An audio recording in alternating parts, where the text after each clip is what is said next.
Next on our list, we have Kyle Rayner. Kyle Rayner first appeared in Green Lantern Volume 3, number 48 in 1994. He was a very talented artist, a starving artist.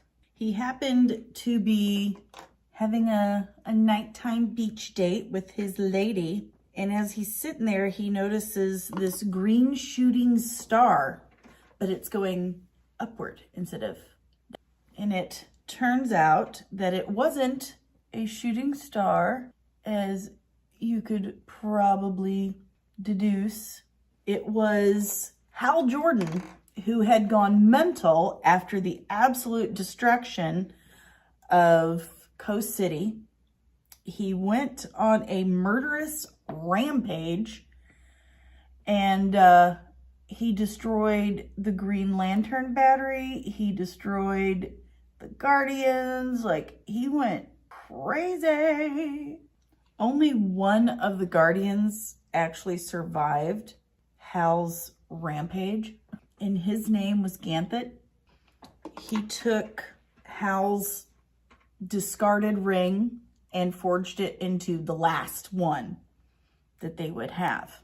Kyle sees the shooting star again as he's stepping outside to have, some air.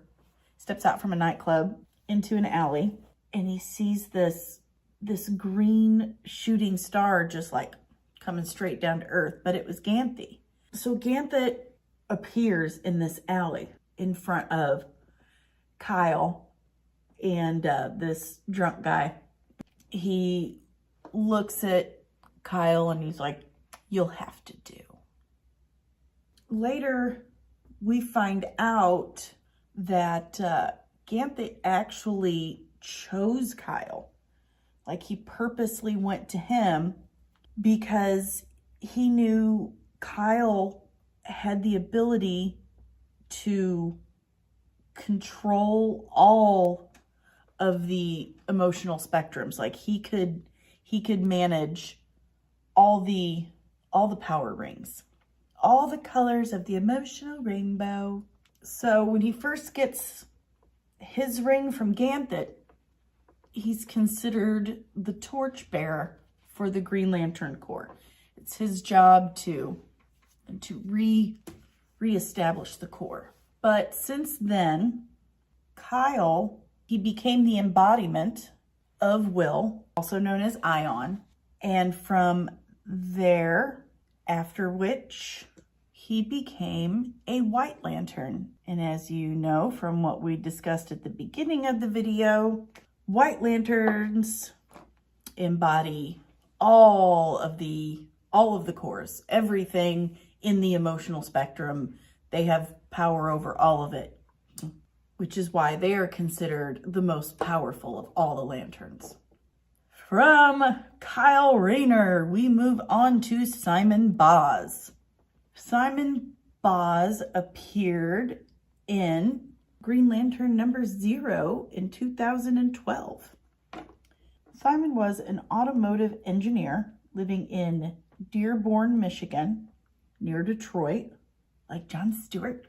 After losing his job in Detroit due to, the fluctuating automotive industry, he started stealing cars to make ends meet and take care of his sister. One night, after stealing a car, he notices that there's a bomb in the back. Whoops. And after narrowly escaping that explosion, the cops arrest him, and because he is of the Muslim faith and Middle Eastern descent, they harass him for it. They're just not believing him that he's just a car thief. They're trying to prosecute him or charge him as a terrorist. Meanwhile, after this epic battle, Sinestro and Hal Jordan's rings malfunction. They think that they're both dead. So the rings fuse together and then go seek out a replacement lantern for Section 2814. And they were fighting the Black Hand, by the way. He created and he rules the Black Lanterns, the zombie lanterns. So the Ring seeks out Simon Baz, and he becomes the newest Green Lantern.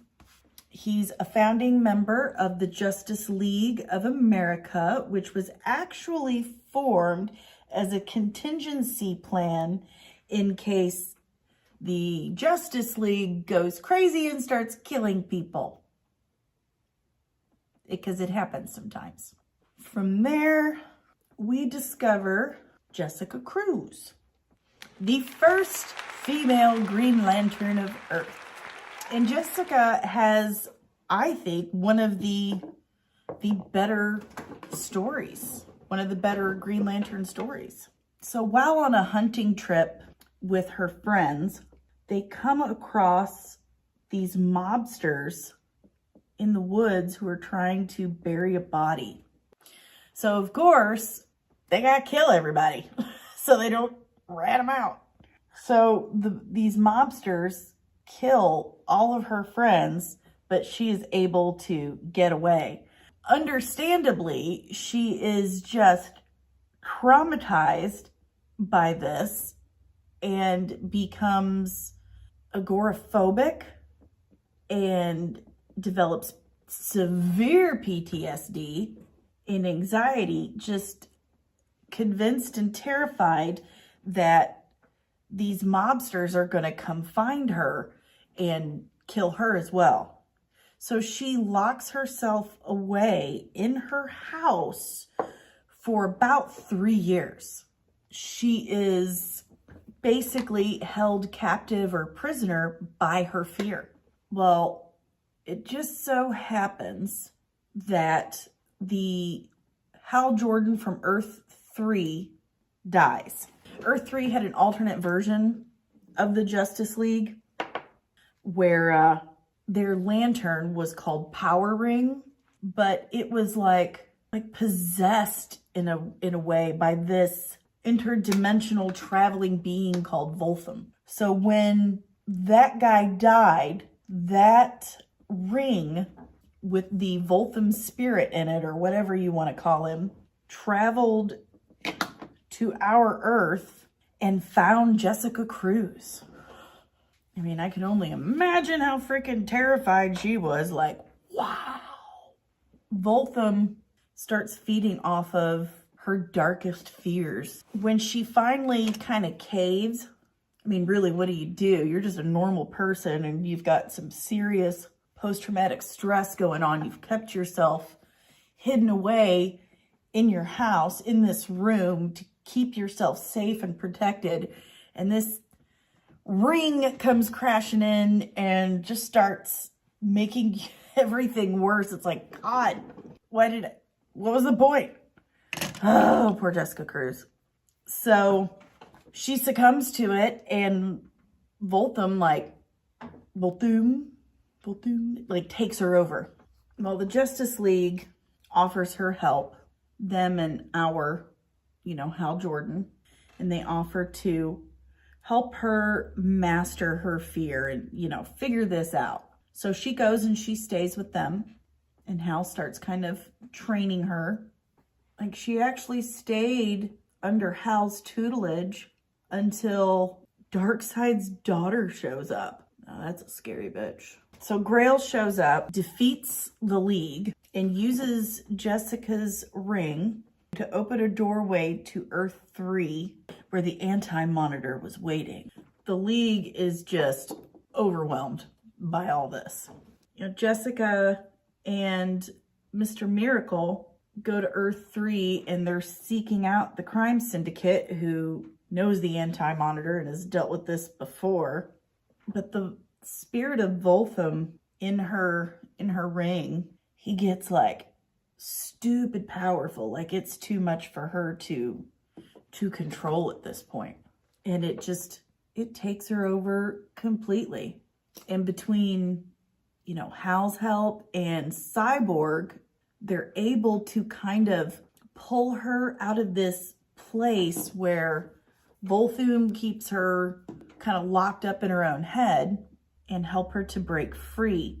And she is able to gain control of herself, of her body, in time to throw herself in between the Black Racer and the Flash. The Black Racer has that touch of death, and she was trying to stop him from killing the Flash. So she succeeds and jumps in between them and saves the Flash. This, of course, kills her, and everyone's standing around like, oh my God, look at her. She gave her life. We're all so sad.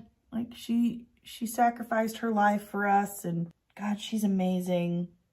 Well, all of a sudden, her power ring just disintegrates in front of them. Like, it just disappears.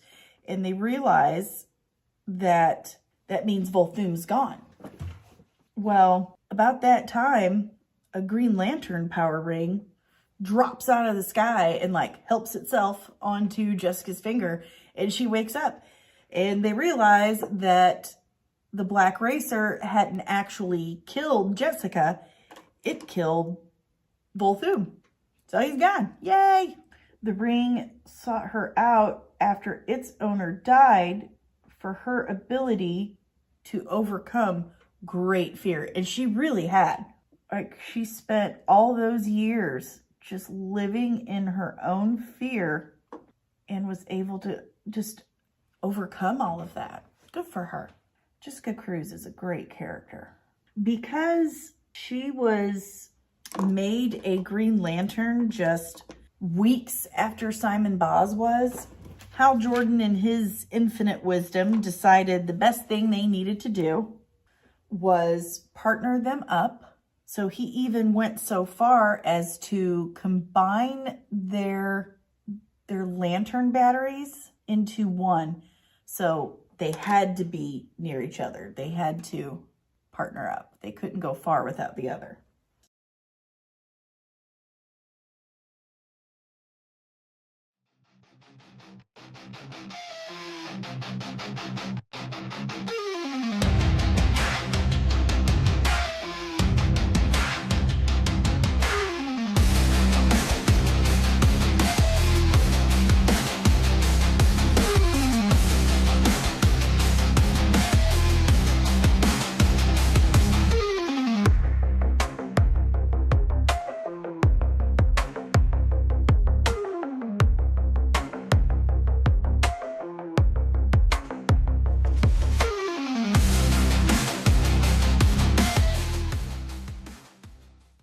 Disney and Kathleen Kennedy are gonna get you!